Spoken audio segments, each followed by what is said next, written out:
ఉపాధి కోసం గల్ఫ్ పట్టినటువంటి వ్యక్తులు అనుకోకుండా అక్కడ జరిగినటువంటి ఒక హత్య కేసులో నేరం మోపబడి 18 ఏళ్లు జైలు జీవితాన్ని అనుభవించారు.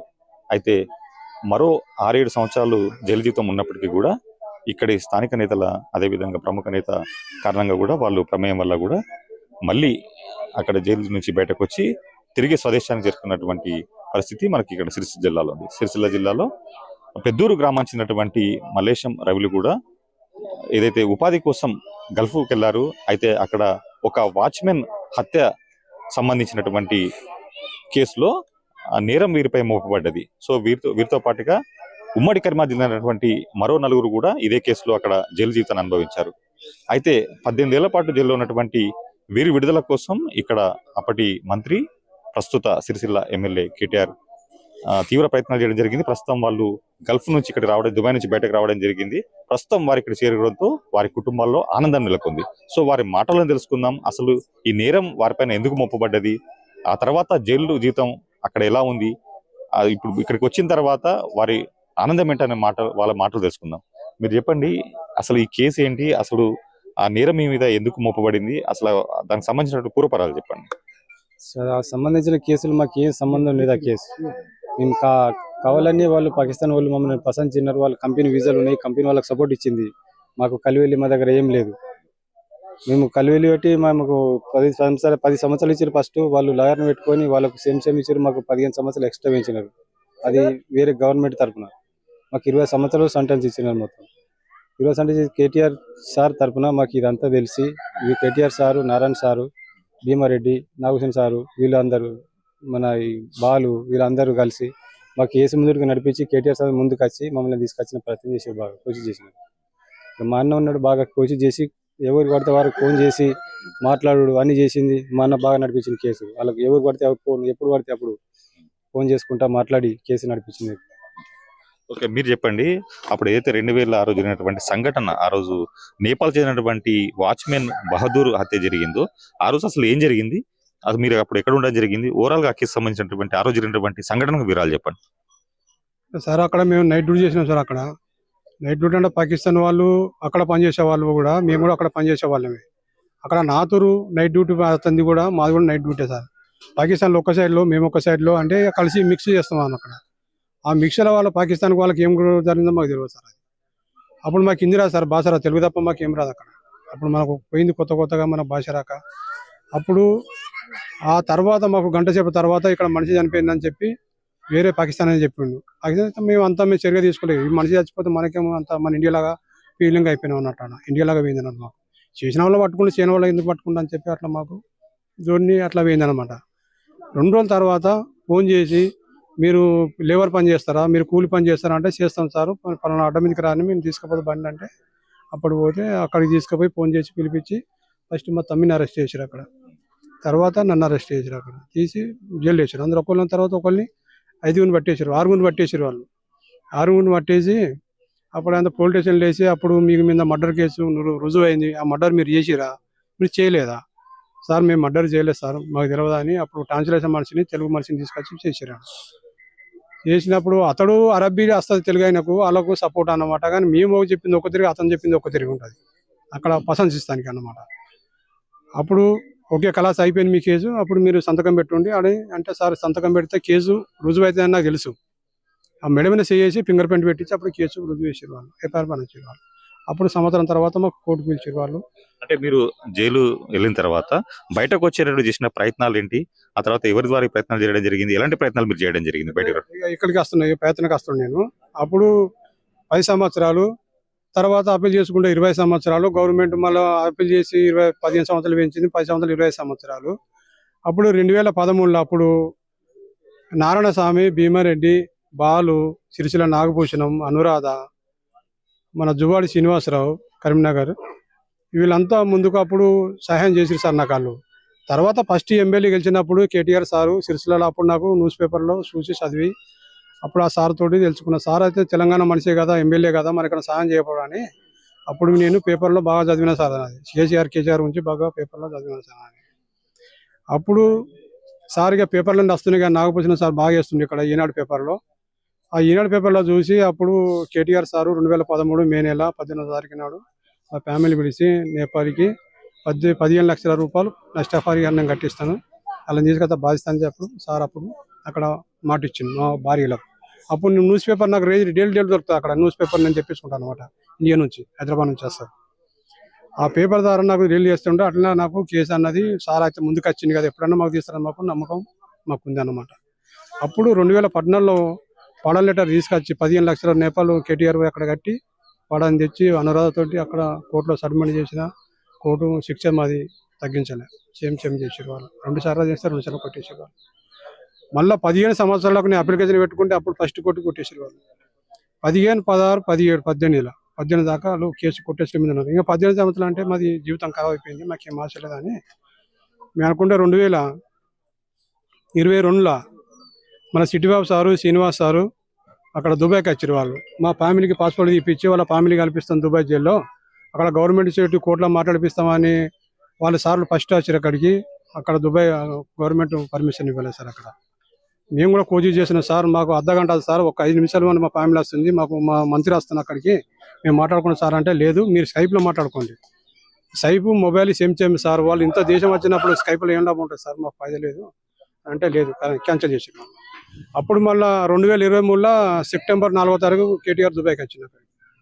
అక్కడికి వచ్చి అప్పుడు నా కొడుకు దుబాయ్లో ఉన్నాడు, 1 నెల ముందే వచ్చింది నా కొడుకు అక్కడికి.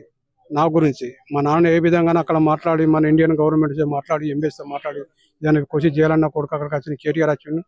అప్పుడు జువాడి శ్రీనివాసరావు, ఎల్లిరెడ్డిపేట సత్యం, మా కొడుకు, మన కేటీఆర్ సార్ అక్కడ మీటింగ్ జరిపి అక్కడ లాయర్ కూడా ఒక్కడికి ధరం 55,000 రూపాయలు ఇచ్చింది సార్. అక్కడ ధరం అంటే 55,000 లెక్క పెట్టుకుంటే ఇక్కడ 12-13 లక్షలు అయితే మళ్ళీ అక్కడ కట్టిన లాయర్ ఏం పని చేయలేదు, డబ్బు తిన్నాడు అక్కడ, ఏం పని చేయలేదు సార్. అప్పుడు మీటింగ్ పెట్టి మీ బాబు ఎన్ని సంవత్సరాలు అయిందంటే 18 సంవత్సరాలు అవుతుందా, మీ తల్లిలోకి ఎక్కడ మీటింగ్ పెట్టినా కానీ మీ తల్లు నాకు అక్కడికి వచ్చినా కానీ వాళ్ళతో నేను ఏం జవాబు చెప్తానని, ఏం మాట ఇస్తానని నేను వాళ్ళకు, అలా చూస్తే నాకు బాధ అనిపిస్తుంది అని చెప్పి నా కొడుకు చెప్పిన అక్కడ కేటీఆర్ సార్ దుబాయ్లో. అక్కడ చెప్పినాక నువ్వు ఏం టెన్షన్ పెట్టుకోకు, నేను చేసే పత్రం నేను చేస్తున్నా అని చెప్పి అప్పుడు మన ఇండియన్ గవర్నమెంట్ ఎంబీఎస్ ద్వారా నా పెద్ద ఎంబీఎస్ అని పిలిపించి అక్కడికి అక్కడ ఒకటి మన పాడల్ లెటర్ తీసి లెటర్ రాసి వీళ్ళు ఇచ్చిన, వీళ్ళు నా మనసులు తెలంగాణ వాసులు, వీళ్ళని బయటలో తీయాలని చెప్పి కేటీఆర్ సార్ బాగా చర్య తీసుకున్నా. అక్కడ మీటింగ్ చేసిండు. అక్కడ మీటింగ్ చేస్తే అప్పుడు ఆ సార్ అప్లికేషన్ పేపరు మన ఎంబీఎస్ లెటర్ మా 5గురు పేర్లు పెట్టి వాళ్ళు అప్పుడు గవర్నమెంట్ మన ఇండియా తరఫున పంపించారు. అక్కడ కేటీఆర్ చేసిన సహాయం ఇది. కేటీఆర్ రాకపోతే సార్ మన ఇండియన్ గవర్నమెంట్ ఎంబీఎస్సీ పేపర్ రాయి కదా. అక్కడ నేను 15 సంవత్సరాలు గవర్నమెంట్ గారు తిరిగిన, వాళ్ళు రాయలేదు లెటర్. కేసీఆర్ వస్తేనే ఆ లెటర్ రాసేసారు. అది ఆ లెటర్ విధంగా కోర్టులోకి పోయి జనవరి 2024 జనవరి 15వ తారీఖు నాడు మా కోర్టు డేట్ ఇచ్చారు వాళ్ళు. మాకు తెలియదు సార్, ఈ కేసీఆర్ వదిలిపెట్టారు మమ్మల్ని, ఎట్లా మా జీవితం ఖరాబ్ అని మేము ఆలోచిస్తున్నాం. అప్పుడు కోర్టు పిలిచారు. అప్పుడు మమ్మల్ని మీ కేసు మళ్ళీ 22వ తారీఖు నాడు ఫైనల్ డేట్ అని చెప్పారు. అప్పుడు 22, 24 తారీఖు చెక్ చేసుకుంటే సార్ మళ్ళీ విడుదల పేపర్ వచ్చేసింది ముగ్గురికి. ఇంకొక మనిషి అక్కడ చిక్కిపోయింది సార్, అది ఆయన రాలే. ఆ కేటీఆర్ చేసిన సహాయంతో వచ్చి మా తల్లిదండ్రులని, మా భార్య, బిడ్డల్ని, మా ఫ్యామిలీని అందరిని మేము కలుసుకొని సంతోషంగా ఉన్నాం సార్. ఈరోజు అంతా కేటీఆర్ చేసిన సహాయంతో నేను ఇంత దూరంకు కష్టం కలుపుకుంటా, కాలం గడుపుకుంటా మేము వెళ్ళబోసుకున్నాం సార్. కానీ ఏం చేసుకోలేకుంటే ఇప్పుడు మా కాలు రెక్కలు చేద్దామంటే ఇప్పుడు మా దగ్గర ఏం లేదు సార్. ఇప్పుడు మాకు ఏదైనా కేటీఆర్ ఏదైనా ఉపాధి పని ఏదన్నా ముందుకొచ్చి మాకేమైనా సహాయం చూపించాలని, ఓదారు చూపించాలని కేటీఆర్ సార్ని నా మనస్ఫూర్తిగా కోరుకుంటున్నాను సార్. అంటే మీరు చేయని నేరానికి జైలు జీవితం అనుభవించిన మీరు చెప్తున్నారు కదా, సో జైలు ఉన్నప్పుడు మీ మానసిక పరిస్థితి ఏంటిది, ఆ తర్వాత మీరు అక్కడ జైలు చేసినటువంటి పనులు ఏంటి, అక్కడ మీతో ఎలాంటి పనులు చేయించేవాళ్ళు, అక్కడ జైలు జీవితం ఎట్లా ఉండేది, మీకు ఎట్లా గడిచింది మొత్తం? ఎట్లా అంటే నరకం అనిపించిన సార్. అక్కడ కేటీఆర్ ఇచ్చిన మాట మీద మేము బలంగా ఉండిపోయినాం. అట్లా ఈ రోజు కాకుండా రేపు కాకుండా ఎల్లుండి, ఈ సంవత్సరం కాకపోతే వచ్చే సంవత్సరం తీస్తారని మాకు నమ్మకం, గ్యారంటీ అది నిలిచిపోయింది సార్ మాకు బాగా. అక్కడ ఎట్లా అంటే మేము ఎవరికన్నా డబ్బున్న వాళ్ళకు, అక్కడ లోకల్ వాళ్ళకు, అరబీ వాళ్ళకు బట్టలు కానీ ఏమన్నా చిన్న చిన్న పనులు చేస్తూ ఉంటే అప్పుడు వాళ్ళు 5 రూపాయలు 10 రూపాయలు ఇస్తే ఆ డబ్బు మేము జమ చేసుకొని అప్పుడు సూపర్ మార్కెట్లో అనేది మేము తెచ్చుకొని ఏమన్నా కుకింగ్ చేసుకొని తినవాళ్ళం సార్. అట్లా వాళ్ళు ఇచ్చిన ఫుడ్ తోటి మేము బతకలేము అక్కడ సార్. ఇట్లా కష్టాలు బాగుంటాయి ఆ జైల్లో. ఇంకా మన తెలంగాణ వాసులు ఎంతో మంది ఏజెంట్ దారిన పసంస్కపోయిన కూడా చాలా మంది అక్కడ ఉన్నారు జైల్లో, ఈ ఏజెంట్ దారిన. ఇక్కడ మీ పిల్లలు చిన్నగా ఉన్నప్పుడు మీరు వెళ్ళడం జరిగింది, ఆ తర్వాత అక్కడ కేసులు ఎదుర్కోవడం జరిగింది.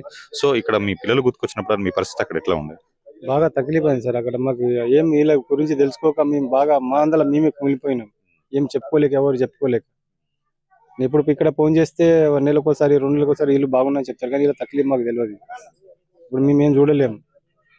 అది మాకు మా అందరం మేము బాధపడుతున్నాం, మీలే అనలేక ఎవరిని మేము అడగలేక బాగా కష్టం వెళ్ళేసింది సార్ అక్కడ. ఓకే, ఇది మొత్తానికైతే జైలు జీవితం 18 ఏళ్ళు జైల్లో ఉండడంతో కూడా ఇక్కడ కుటుంబ సభ్యులకు కూడా తీవ్ర ఆందోళన ఉంది. అసలు అక్కడ ఏం జరుగుతుందో తెలియని పరిస్థితి. అటు తండ్రుల దుర్గంతో కూడా ఇక్కడ పిల్లల్లో కూడా ఒక బాధ అయితే ఉంది. అయితే వారి మాట తెలుసుకుందాం. అంటే మీరు చెప్పండి, అసలు జైల్లో ఉన్నప్పుడు ఇక్కడ మీ పరిస్థితి ఏంది? నాకు 1.5 year ఉన్నప్పుడు డాడీ ఫారెన్ వెళ్ళిండు. నాకు 5th class వరకు డాడీ అసలు జైలు పడ్డాడు అనే విషయం తెలియదు. నాకు 6th class ఊహ తెలిసినప్పటి నుంచి అయితే చాలా బాధపడ్డా.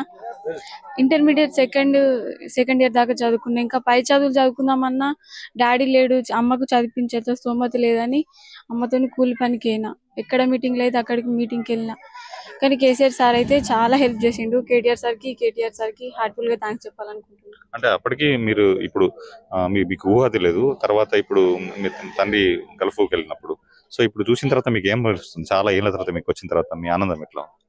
ఆనందం అంటే అది చెప్పలేను, మాటల్లో చెప్పేంత ఆనందం అయితే అసలు కాదు. మాటల్లో కూడా చెప్పలేను మా నాన్న నేను చూసిన తర్వాత. మీరు చెప్పండి అమ్మా, ఏదైతే మీ భర్తలు అక్కడ కేసులో ఇరుకున్న తర్వాత ఇక్కడ మీ పరిస్థితి ఏంది? ఆర్థికంగా ఎట్లా ఇబ్బంది పడ్డారు? ఆ తర్వాత ఇక్కడ మీ పిల్లల బాగోలు చూసుకోవటం ఎలాంటి ఇబ్బంది పడ్డారు మీరు? కూలి పని చేసుకుంటూ వాళ్ళని చదువుతున్నాం సార్. సాధిన వాళ్ళని ఏంటంటే పెద్ద ఎరువురు కూలి పని చేసుకుంటూ వాళ్ళు కూడా నాతోటి చదువుకుంటా అని మస్తు కోరుకుందమ్మ, మన దగ్గర డబ్బులు లేవు కదా, నేను కూడా కూలి పనికి వస్తాను. నా 2 బిడ్డలు కూడా నాతో కూలి పనికి వచ్చారు.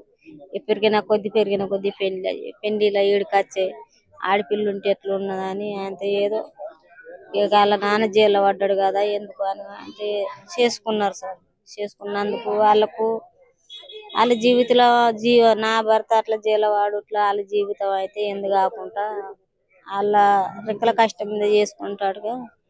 అదే వాళ్ళ తండ్రి అయినప్పుడు పెళ్లి జరిగిన వీళ్ళు ఆ తండ్రి పోయినాక చిన్న పిల్లలు ఇక ఎంత 12 ఏళ్ళు 16 ఏళ్ళు 17 ఏళ్ళు వచ్చినాక పెళ్లి చేసిన సార్. నేనే ముగ్గురు పెళ్లి చేసిన. తండ్రి లేకుండా పెళ్లి చేశారు?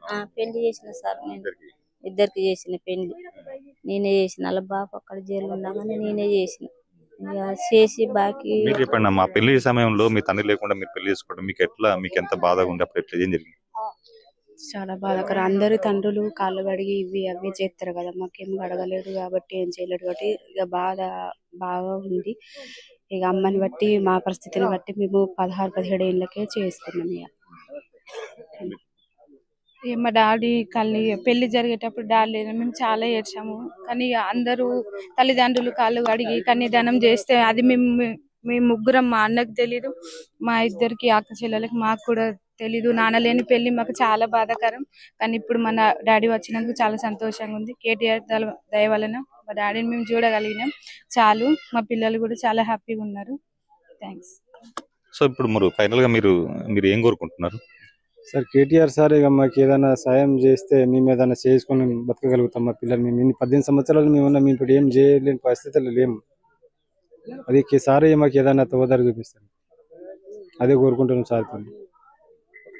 ఇది మొత్తానికైతే 18 ఏళ్ళు గల్ఫ్ లో జైలు జీవితాన్ని అనుభవించినటువంటి వీళ్ళు ప్రస్తుతం అయితే కుటుంబ సభ్యులను కలుసుకోవడంతో ఆనందంలో ఉన్నారు. అదే విధంగా మున్ముందు కూడా ఇటు ప్రభుత్వం కానీ ఇటు కేటీఆర్ కూడా తమకు ఉపాధి కూడా చూపిస్తే ఇంకా ఆనందంగా ఉంటుందని కూడా తమ అభిప్రాయం వ్యక్తం చేస్తున్నారు. కెమెరామెన్ కిషోర్తో రామకృష్ణ, ఐడి న్యూస్, సిరిసిల్ల నుంచి.